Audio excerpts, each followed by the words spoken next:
Good morning students. Monetary policy ये concept हम पढ़ रहे थे, जिसमें हमने मॉनेटरी पॉलिसी के मीनिंग, इम्पोर्टेंस, ऑब्जेक्टिव्स और उसके जो मेथड्स हैं वो मेथड्स हमने शुरू किए थे। मेथड्स ऑफ क्रेडिट कंट्रोल, जिसमें हमने दो मेथड्स हमने अभी तक देख चुके हैं। क्रेडिट कंट्रोल के दो मेथड्स हम कंप्लीट किए हैं। एक है चेंजिंग बैंक रेट, जिसमें हमने देखा था कि किस प्रकार से कमर्शियल बैंक जो लोन बांटती है, उस लोन का जो रेट ऑफ इंटरेस्ट है वो बैंक रेट को इंक्रीज करने से बढ़ जाता है और मार्केट में मनी सप्लाई उससे कम हो जाता है। फिर हमने देखा था कि वो रेट अगर बैंक रेट कम कर देती हैं तो मार्केट में जो रेट ऑफ इंटरेस्ट है वो कम हो जाता है, मार्केट में मनी का सप्लाई बढ़ जाता है। तो इसके पहले हमने देखा था कि बैंक रेट क्या होता है। बैंक रेट मीन्स ऐसा रेट ऑफ इंटरेस्ट जो आरबीआई लोन देती है कमर्शियल बैंकों को, उस लोन पे जो रेट ऑफ इंटरेस्ट चार्ज करती है आरबीआई, उसको कहते हैं बैंक रेट। तो वो जो रेट है वो कितना रहेगा, इंक्रीज करना डिक्रीज करना, ये आरबीआई की अथॉरिटी है। आरबीआई अपने अधिकार क्षेत्र में उसको बढ़ा भी सकती है, कम भी कर सकती है। तो ये बैंक रेट को अगर इंक्रीज कर दिया जाता है तो मार्केट में जो लोन बढ़ता है वो उसका रेट ऑफ इंटरेस्ट भी बढ़ जाता है और ऑटोमेटिकली जो मनी सप्लाई है, लोन क्रेडिट है, मनी सप्लाई क्या हो जाता है, कम हो जाता है। वही जो बैंक रेट है, ये बैंक रेट को कम भी किया जा सकता है। कम करने से मार्केट में ब्याज रेट जो है लोन पे वो क्या हो जाते हैं, कम हो जाते हैं और उससे लोन सस्ता हो जाता है, तो फिर ज़्यादा लोग लोन लेते हैं। तो इस प्रकार से जो बैंक रेट है, बैंक रेट को कम करने से जो मनी सप्लाई है वो इंक्रीज हो जाता है। तो इसमें एज पर द रिक्वायरमेंट ये आरबीआई बैंक रेट को आइदर इंक्रीज करती है या डिक्रीज करती है। फिर हमने देखा ओपन मार्केट ऑपरेशन में, ओपन मार्केट ऑपरेशन में हमने क्या देखा कि जो मार्केट में एक्सेस मनी है उसको आरबीआई कैसे कम करती है, बाय इशूइंग इट्स सिक्योरिटी। अपनी जो सिक्योरिटीज हैं, बॉन्ड्स है, वो इशू करते हैं और वो इशू करने से जो एक्सेस मनी है वो किसके पास आ जाती है, आरबीआई के पास आ जाती है और मार्केट में जो मनी का सप्लाई है, क्रेडिट मनी का जो सप्लाई है, एक्सेस हो गया है, वो क्या हो जाता है, कम हो जाता है। तो इस प्रकार से जो मनी सप्लाई है उसको आरबीआई अपने जो सिक्योरिटीज हैं, अपने बॉन्ड्स है, उसको इशू करके उसमें कमी जो है उसमें ला सकती है मार्केट में मनी के सप्लाई को। तो ये दो मेथड्स हमारे कंप्लीट हम अभी तक समझ चुके हैं। अब जो तीसरी मेथड है क्वांटिटेटिव क्रेडिट कंट्रोल की, that is changing CRR and SLR. अब ये सीआरआर और एसएलआर क्या कंसेप्ट है, ये पहले हम देख लेते हैं। CRR stand for cash reserve ratio and SLR stand for statutory liquidity ratio. अब ये क्या कंसेप्ट है ये पहले हम समझ लेते हैं। CRR का मतलब होता है कैश रिजर्व रेशियो। अब इस कैश रिजर्व रेशियो में क्या नियम है ये हम पहले देख लेते हैं। तो इसके पहले हमने देखा था कि जितने भी कमर्शियल बैंक इस देश में हैं, काम कर रहे हैं, उनके लिए नियम गाइडलाइंस जो है ये कौन बनाता है, आरबीआई बनाता है। आरबीआई उनके लिए नियम जो फ्रेमवर्क है, वो गाइडलाइंस जो है वो बनाते हैं। तो उसमें उस नियम में एक महत्वपूर्ण नियम है सीआरआर का, कि सीआरआर एक ऐसा नियम है जो आरबीआई कमर्शियल बैंकों के लिए बनाती है और वो नियम सीआरआर का या एसएलआर का हर कमर्शियल बैंक को मानना पड़ता है, क्योंकि ये कमर्शियल बैंकों ने लाइसेंस किससे लिया है, फंक्शन ऑपरेशन का, आरबीआई से। तो आरबीआई जो बोलता है हर कमर्शियल बैंक को मानना पड़ेगा। तो ये जो दो नियम है सीआरआर और एसएलआर को, इसको हम समझ लेते हैं और उसका पालन करना हर कमर्शियल बैंक को जरूरी है। तो सीआरआर में कैसा होता है कि सीआरआर नियम क्या बोलता है कि कमर्शियल बैंकों के पास जितने भी डिपॉजिट्स आते हैं उस डिपॉजिट का एक फिक्स परसेंटेज इस कमर्शियल बैंक को आरबीआई के पास एज रिजर्व रखना जरूरी होता है और वो रिजर्व रखने के बाद ही वो कमर्शियल बैंक उस डिपॉजिट का जो बचा हुआ हिस्सा है वो लोगों को, पब्लिक को लोन करके बांट सकती है। अब ये कैसा होता है कि कमर्शियल बैंक का मेन काम क्या है, कि कमर्शियल बैंक का काम है कि जो पैसे उनके पास है, फंड्स जो है, वो लोगों को लोन के तौर पर बांटना और लोगों से ही एफडी के फॉर्म में डिपॉजिट एक्सेप्ट करना। ठीक है, लोगों से एफडी है, आरडी है, जो भी डिपॉजिट जमा करना और वो जमा किए हुए जो फंड्स है, जो पैसे हैं, वो पब्लिक को लोन के तौर पर बांटना। लोगों से फॉर एग्जांपल 8% ब्याज वसूल करते हैं और एफडी पे अगर 5% दे रहे हैं, फॉर एग्जांपल एक एग्जांपल लेते हैं कि 5% के हिसाब से लोगों से फंड्स ले रही है और 8% के हिसाब से लोगों को लोन बांट रही है, तो बचा हुआ जो 3% का जो डिफरेंस है, that difference is the profit of that commercial bank. तो नॉर्मली कमर्शियल बैंक का फंक्शनिंग इस प्रकार से होता है।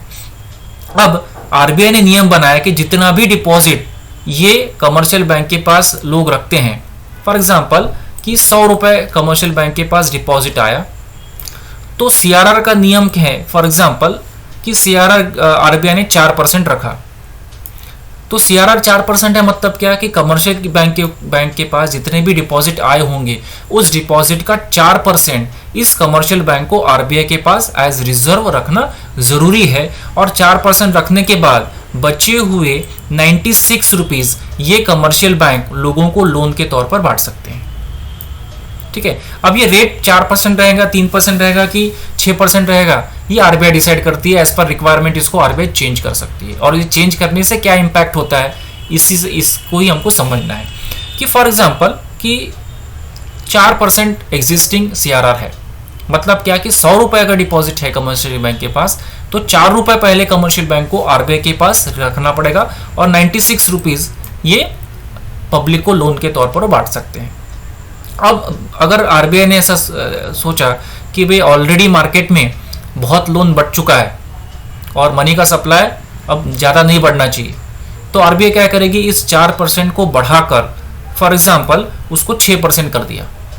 मतलब क्या कि 100 रुपये डिपॉजिट आया तो 6%, तो 6% पहले आरबीआई के पास रखना पड़ेगा, और अभी कितना बांट पाएंगे, केवल अब उसको 94 ही परसेंट जो पैसे हैं वही बचे आरबीआई के पास लोगों को लोन बांटने के लिए।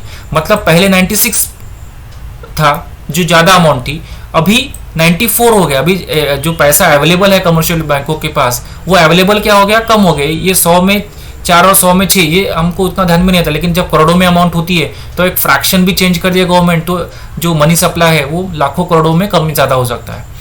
तो यहाँ पर 4 से 6% कर दिया, तो उसकी वजह सीआरआर को 4 से 6% करने के बाद क्या हुआ कि कमर्शियल बैंकों के पास जो लोन बांटने के लिए जो फंड्स बचे वो कम हो गए।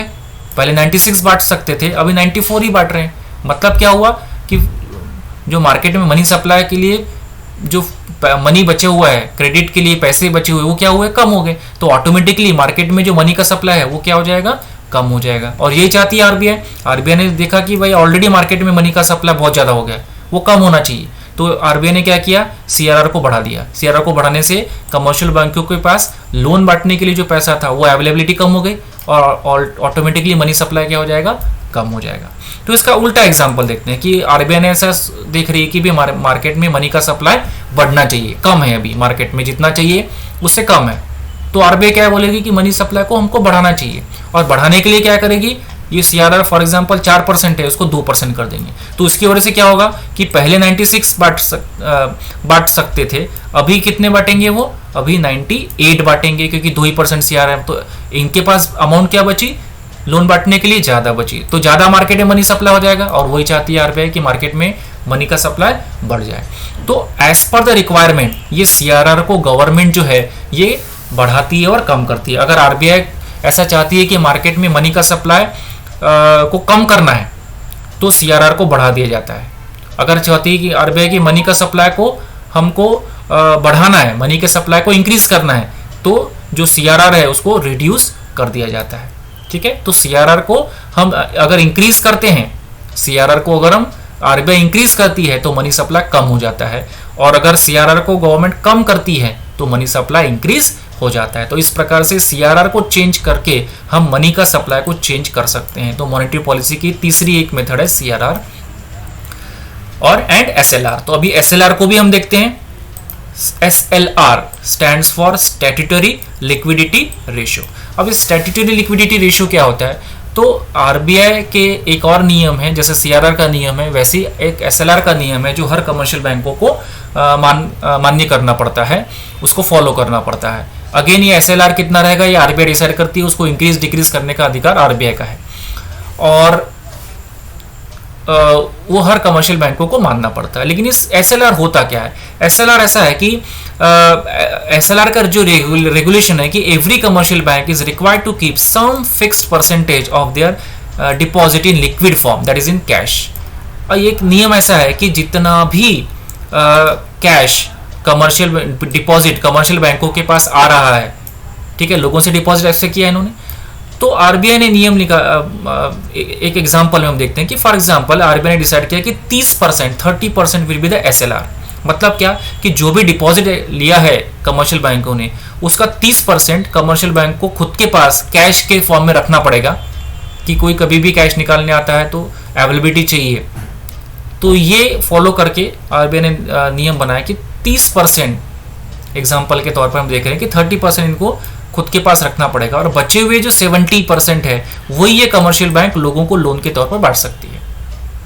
तो अगेन फिर आरबीआई देखेगी कि भाई मार्केट में लोन की आवश्यकता कम है कि ज्यादा है। तो एग्जिस्टिंग तो 30% है, लेकिन आरबीआई देख रही है कि भाई ऑलरेडी मार्केट में मनी का सप्लाई बहुत हो गया है, तो आरबीआई क्या कहेगी कि ये 30% को हम बढ़ा के अभी 40% कर दिया। मतलब कमर्शियल बैंकों को अभी खुद के पास 40 रखना पड़ेगा, तो बचा कितना इनके पास लोन बांटने के लिए? 60 बचा। तो पहले 70 बांट सकते थे, अभी 60 से कम होके कितना हो गया वो 70 से कम होके कितना हो गया वो 60। मतलब जो लोन फंड अवेलेबल है लोन बांटने के लिए वो कमर्शियल बैंकों के पास क्या हो गया? कम हो गया। तो मार्केट में कम लोन बटेगा, और यही चाहती है आरबीआई। तो अगर आरबीआई ये चाहती है कि मार्केट में मनी का सप्लाई कम हो जाए, तो एसएलआर को आरबीआई इंक्रीज कर देती है। By increasing the SLR, the market supply in the market gets reduced. वही उसका उल्टा सोचते हैं कि भाई पहले 30% था, अभी मार्केट में मनी के सप्लाई को बढ़ाना अगर सोच रही है आरबीआई कि मनी के सप्लाई को इंक्रीज करना आवश्यक हो गया, तो एग्जिस्टिंग 30 है, तो इसको आरबीआई कम करके कितना कर देगी? 20। क्योंकि पहले आरबीआई 70 बांट सकता, कमर्शियल बैंक जो है पहले 70 बांट सकती थी, लेकिन अभी कितना बांट सकते हैं? वो 80 बांट सकते हैं। मतलब क्या हो गया? 70 से बढ़कर 80 हो गया। तो मार्केट में जो कैश बढ़ सकती थी, मार्केट में जो कैश बढ़ सकती थी वो क्या हो गई? अभी इंक्रीज हो गई, और मनी का सप्लाई मार्केट में क्या हो जाएगा? इंक्रीज हो जाएगा। और ये चाहती है RBI. So the by decreasing the SLR, by decreasing the SLR, the market जो money supply in the market can be increased. So RBI देखती है कि रिक्वायरमेंट क्या है। अगर रिक्वायरमेंट ये है कि मनी का सप्लाई को बढ़ाना है, ये अगर आरबीआई चाहती है, तो एसएलआर को कम कर देते हैं। अगर आरबीआई सोचती है कि मनी के सप्लाई को हमको कम करना है, मनी के सप्लाई को ऑलरेडी ज़्यादा हो चुका है, उसको हमको कम करना है, तो मनी के सप्लाई को कम करने के लिए जो एसएलआर है उसको आरबीआई क्या करती है? इंक्रीज करती है। क्योंकि ये मनी सप्लाई, हमने देखा कि मनी सप्लाई अगर आवश्यकता से ज़्यादा हो गया तो इन्फ्लेशन होता है, आवश्यकता से कम हो गया तो डिफ्लेशन होता है। तो इस प्रकार से जो मनी का सप्लाई है उसको हम जो आरबीआई है वो कम ज़्यादा करती है to control, to regulate money supply. So this is changing CRR and SLR। CRR stands for cash reserve ratio, SLR stands for statutory liquidity ratio। तो ये जो तीनों मेथड्स हैं क्वांटिटेटिव मेथड्स की, पहली मेथड हमने क्या देखा? Changing bank rate. Bank rate को हम चेंज करके मनी के सप्लाई को चेंज कर देते हैं, वो हमने इसमें देखा। बाद में हमने देखा कि ओपन मार्केट ऑपरेशन में आरबीआई अपनी सिक्योरिटीज इशू करती है और मार्केट में मनी के सप्लाई को कम कर सकते हैं बाय ओपन मार्केट ऑपरेशन। बाद में हमने देखा CRR को इंक्रीज अगर कर देती है आरबीआई तो मार्केट में मनी सप्लाई कम हो सकता है, या CRR को कम कर दिए तो मनी सप्लाई बढ़ जाता है। वैसे SLR, मार्केट में मनी के सप्लाई को अगर बढ़ाना है, इंक्रीज करना है, तो जो SLR है SLR को कम कर दिया जाता है। अगर मार्केट में मनी के सप्लाई को बढ़ाना है तो SLR को कम कर दिया जाता है। तो इस प्रकार से हमने एग्जाम्पल में देखा कि किस प्रकार से मार्केट में मनी के सप्लाई को हम कम ज़्यादा कर सकते हैं। ये तीनों मेथड में कॉमन एक कंसेप्ट ऐसा है कि टोटल मनी सप्लाई इसमें कम हो। जैसे फॉर एग्जांपल CRR को बढ़ा दिया तो मार्केट में हर जगह जो लोन बटने के लिए जो अवेलेबल अमाउंट है इस कमर्शियल बैंकों के पास वही कम हो जाएगी। या SLR बढ़ा दिया तो वो अवेलेबिलिटी कम हो जाएगी, तो चाहे एग्रीकल्चर है चाहे इंडस्ट्री है, हर जगह पर फंड्स की अवेलेबिलिटी कम हो जाएगी। अब हम देखेंगे कि क्वालिटेटिव मेथड्स कौन से हैं। अभी तक हमने 3 क्वांटिटेटिव मेथड देखे, bank rate, open market operation, CRR and SLR। ये मेथड्स कौन सी है? क्वांटिटेटिव या जनरल मेथड। अभी हमको देखना है क्वालिटेटिव मेथड, जिसको हम सिलेक्टिव मेथड्स भी कहते हैं क्रेडिट कंट्रोल की। तो उसमें क्या क्या कंसेप्ट हमको देखना है। इसमें कॉमन चीज़ ये देखना है कि जिस सेक्टर में हमें आवश्यकता है उस पर्टिकुलर सेक्टर में ही अफेक्ट करेंगे। जैसे फॉर एग्जांपल कि हमें एग्रीकल्चर में ज़्यादा मनी के सप्लाई की आवश्यकता है और मैन्युफैक्चरिंग में एज इट इज़ हम अगर रहने दे सकते हैं तो भी चलेगा, इस प्रकार की स्थिति है, तो हम क्या करेंगे? केवल एग्रीकल्चर में ही मनी का सप्लाई इंक्रीज करने की कोशिश करेंगे। तो अगर हम केवल एक ही सेक्टर में जहां पर आवश्यकता है वहीं पर अगर हम मनी के सप्लाई को इंक्रीज कर रहे हैं और अदर सेक्टर में हम कोई इफेक्ट नहीं कर रहे हैं, तो this method is called as selective और क्वालिटेटिव मेथड। तो पहली मेथड है इसमें consumer credit regulation. Consumer credit regulation मतलब कंज्यूमर्स जब लोन लेने आते हैं तो उसमें एक डाउन पेमेंट का नियम होता है, उसमें रेट ऑफ इंटरेस्ट कितना रहेगा, कितना इंस्टॉलमेंट्स रहेंगे, ये सब 2-3 नियम रहते हैं।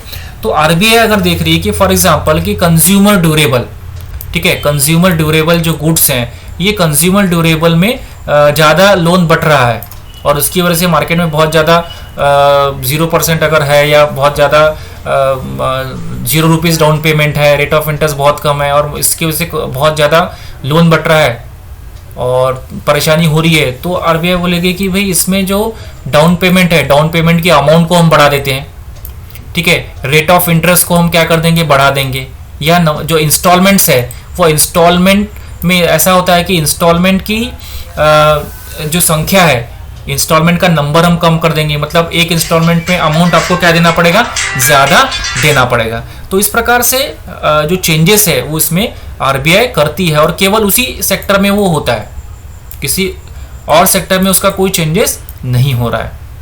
मतलब भी क्या कि केवल एक ही सेक्टर में हम डाउन पेमेंट, इंस्टॉलमेंट और ये सब नियम चेंज कर रहे हैं, बाकी के अदर सेक्टर में हम नहीं कर रहे हैं। जैसे फॉर एग्जांपल कि कंज्यूमर ड्यूरेबल में हमने चेंज किया, एग्रीकल्चर को हमने उसमें कुछ भी चेंज नहीं किया, एग्रीकल्चर में एज इट इज सप्लाई चालू रहेगा। So this is consumer credit regulation.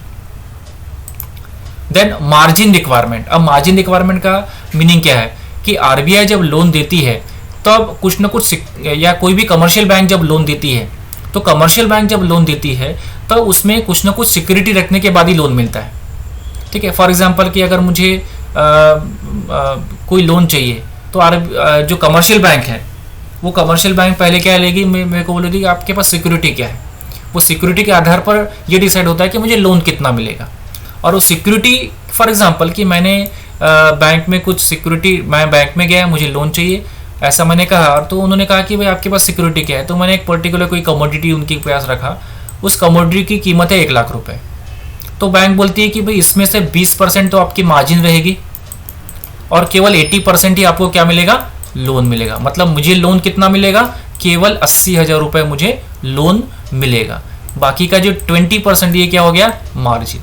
अब ये मार्जिन कितनी रहेगी ये अगेन आरबीआई डिसाइड करती है और वो हर कमर्शियल बैंक को डिसाइड करना पड़ता है। तो अगेन फिर आरबीआई देखेगी कि मार्केट में लोन ज़्यादा बढ़ गया कि कम बढ़ गया। आरबीआई ने अगर सोचा कि मार्केट में बहुत लोन बढ़ गया है तो आरबीआई का टारगेट क्या रहेगा, किस प्रकार से लोन कम बटे। तो इसके लिए आरबीआई बोलेगी कि हाँ भी पहले 20% था, अभी हम ये चेंज करके हमने उसको 40% कर दिया मार्जिन रिक्वायरमेंट, ठीक है। तो 1 लाख जिसने सिक्योरिटी रखा होगा, ठीक है, 1 लाख की अगर किसी ने सिक्योरिटी रखा होगा तो 40% तो मार्जिन हो गया, तो मुझे लोन कितना मिलेगा, केवल 60,000। मतलब लोन की अमाउंट क्या हो गई, कम हो गई।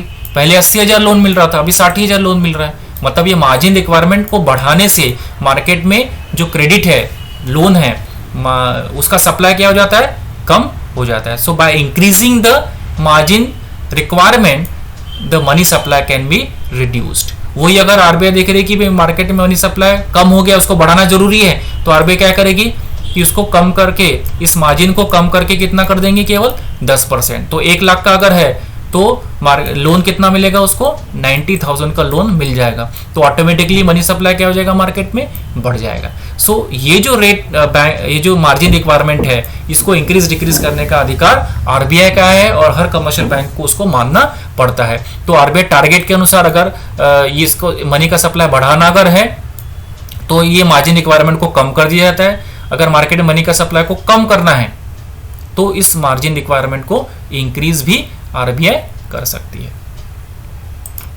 Then rationing of credit, RBI rationing करेगी। रैशनिंग मतलब एक कोटा डिसाइड करेगी कि एग्रीकल्चर में कितना बांटना है, मैन्युफैक्चरिंग में कितना बांटना है, सर्विस सेक्टर में कितना बांटना है, होम के लिए कितना बांटना है। तो एक क्वांटिटी, एक रैशनिंग कर देगी कि इतने इतने ही रुपए आपको, इतने इतने % आपको इस एरिया में लोन बांटना है, उससे ज़्यादा नहीं बांटना है। तो उससे ऑटोमेटिकली उस पर्टिकुलर एरिया में कितना पैसा, कितना फंड जाएगा वो डिसाइड हो जाएगा। पब्लिसिटी, आरबीआई जो है न्यूज़पेपर में, मैगजीन में, अलग अलग कम्युनिकेशन के जो माध्यम होते हैं उसमें पब्लिसिटी करेगी कि भाई हमको एग्रीकल्चर को प्रमोट करना है, हमने एग्रीकल्चर को कम रेट में लोन देना है। तो इस प्रकार से पब्लिसिटी करके किसी एक पर्टिकुलर एरिया में ज़्यादा लोन बांटने की कोशिश की जा सकती है। देन मॉरल सुएशन, एक नैतिकता के आधार पर जो गवर्नमेंट है, ये गवर्नमेंट आरबीआई जो है एक अपील करेगी हर कमर्शियल बैंक को कि भाई हमको ये पर्टिकुलर एरिया को डेवलप करना है, हमको स्मॉल स्केल इंडस्ट्री को ज़्यादा लोन बांटना है, हमको एग्रीकल्चर को ज़्यादा लोन बांटना है, ताकि यहाँ पर लोगों को काम मिले, रोजगार मिले। तो इस प्रकार से नैतिकता के आधार पर भी ये किया जा सकता है। देन डायरेक्ट एक्शन, जो कमर्शियल बैंक को जो निर्देश दिए गए हैं, ऑर्डर दिए गए हैं, रेगुलेशन दिए गए हैं, रूल बनाए गए हैं आरबीआई के द्वारा, वो रूल अगर कोई कमर्शियल बैंक नहीं मान रही है नियम को, और नियम के विपरीत कुछ एक्शन ले रही है, तो ऐसे कंडीशन में आरबीआई जो है उन कमर्शियल बैंकों के खिलाफ एक्शन लेगी, उन पर पेनल्टी लगा सकती है, या तो उनके लाइसेंस जो है वो भी कैंसिल कर सकती है। तो इस प्रकार से जो क्वालिटेटिव मेथड है, उस क्वालिटेटिव मेथड में भी अडॉप्ट करके भी गवर्नमेंट या जो आरबीआई है वो मार्केट में क्रेडिट के सप्लाई को जो है वो कम ज़्यादा कर सकती है। तो इसमें क्वालिटेटिव में खासियत क्या है कि जिस पर्टिकुलर सेक्टर में आपको मनी के सप्लाई की आवश्यकता है वो पर्टिकुलर सेक्टर ही अफेक्ट होता है, बाकी का जहाँ पर चेंज नहीं करना वहाँ पर चेंज नहीं होता। जबकि जो क्वांटिटेटिव मेथड है, क्वांटिटेटिव मेथड में टोटल जो मनी का सप्लाई है वो ही या तो इंक्रीज होता है या तो डिक्रीज होता है, लेकिन यहाँ पर जिस सेक्टर में इंक्रीज करना है वहीं पर इंक्रीज करेंगे, और जिस सेक्टर में इंक्रीज नहीं करना है उसको एज इट इज रखते हैं। तो this is qualitative. So these are the two methods of credit control.